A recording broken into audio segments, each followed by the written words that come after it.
வணக்கம். தமிழ் ஃபுட் கார்னரில் இன்னைக்கு வாழைக்காய் 65 பண்ண போகிறோம். இதை ரொம்ப சுலபமாக பண்ணிடலாம். எல்லா வகை சாதத்துக்கும் சைட் டிஷ்ஷாக வச்சு சாப்பிட்டுக்கலாம்.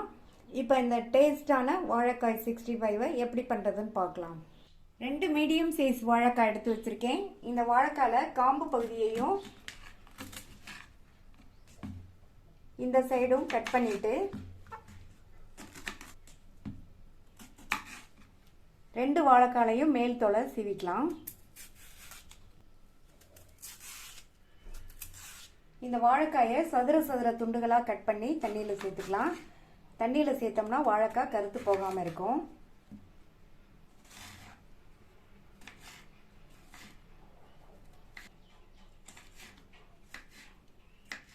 ரொம்ப பெருசாகவும் இல்லாமல் ரொம்ப சின்னதாகவும் இல்லாமல் இந்த மாதிரி மீடியம் சைஸ் துண்டுகளாக கட் பண்ணிக்கலாம்.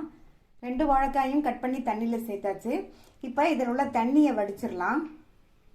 தண்ணியை வடிச்சிட்டு இது கூட 1 டீஸ்பூன் இஞ்சி பூண்டு பேஸ்ட், 1/4 டீஸ்பூன் மஞ்சள் தூள், 1 டீஸ்பூன் தனி மிளகாத்தூள், 1/2 டீஸ்பூன் சோம்புத்தூள், 1/2 டீஸ்பூன் சீரகத்தூள், 1/2 டீஸ்பூன் கரம் மசால் தூள். அப்புறமா இது கூட பைண்ட் பண்ணி கொடுக்கறதுக்காக நம்ம மாவெல்லாம் சேர்க்க போகிறோம். இதில் 1/2 டீஸ்பூன் கடலை மாவு,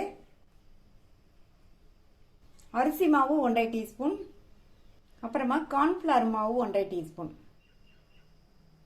கடைசியாக இதில் இதுக்கு தேவையான அளவு உப்பும் பொடியாக கட் பண்ண கருவேப்பிலை இலைகளையும் சேர்த்துட்டு எல்லாத்தையும் நல்லா ஒன்றா மிக்ஸ் பண்ணி விட்டுறலாம்.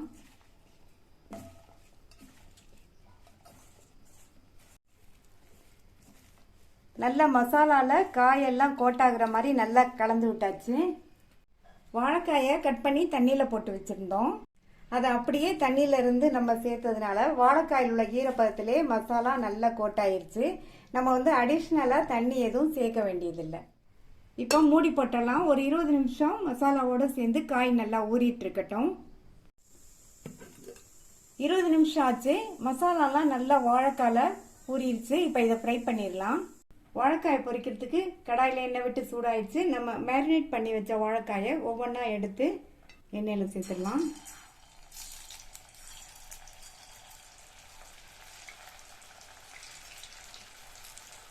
வாழைக்காயை சேர்த்ததுக்கப்புறமா ஸ்டவ்வை மீடியம் ஃப்ளேமில் வச்சுட்டு கொஞ்சம் நேரம் கழித்து இந்த மாதிரி பரட்டி விட்டுறணும். எண்ணெயில் ஃப்ரை ஆகும்போதே நல்ல வாசனையாக இருக்குது. இது சாப்பிட்றதுக்கு ரொம்ப டேஸ்ட்டாக இருக்கும். நம்ம சைட் டிஷ்ஷாகவும் வச்சு சாப்பிட்டுக்கலாம். ஸ்நாக் மாதிரியும் சாப்பிட்றதுக்கும் நல்லாயிருக்கும்.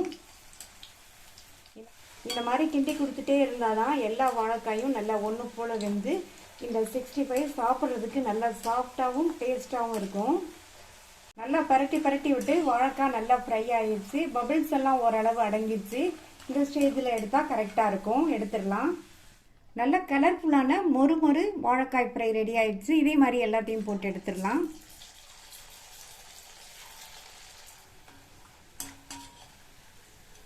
எல்லா வாழைக்காயும் சூப்பராக ஃப்ரை பண்ணி எடுத்தாச்சு. நீங்களும் இந்த வாழைக்காய் ஃப்ரையை ட்ரை பண்ணி பார்த்துட்டு உங்கள் கமெண்ட்ஸை சொல்லுங்கள். தேங்க்யூ.